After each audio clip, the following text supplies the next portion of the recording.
Bubuksan muli ang dairy farm sa Lawak, Pangasinan upang makapag-generate pa ng kita ang probinsya. Si Keziah, Austria sa report.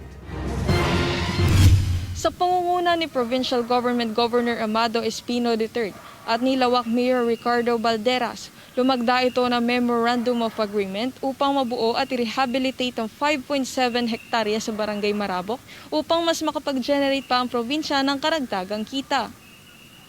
Sinabi ni Balderas na kumpleto ang pasilidad at amenities, ngunit mahal ang maintenance na kailangan nila na siya namang hindi kakayanin na Lawak dahil isa lamang itong maliit na munisipalidad.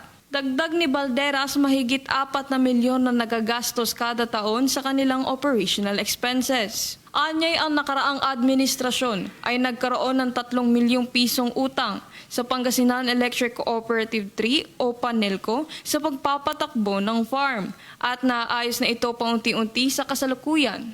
Ang mga bakang ipinamahagi ng National Dairy Authority ay naibalik na at tanging mga locally raised native na baka at kalabaw na lang ang natira. 80 babaeng kalabaw na rin ang in-order ng provincial government para sa dairy farm. Sa oras na magbukas na ang farm ay 22 barangay sa Lawak ang makikinabang. Natigil ang operasyon ng Lawak Dairy Farm Complex noong 2014 matapos itong patigilin ng Supreme Court of Justice dahil mula sa Priority Development Assistance Fund o PDAF ang pondo nito o pork barrel na siyang ilegal. Ito si Keziah, Austria, nag-uulat. SMNI News, North Central Luzon.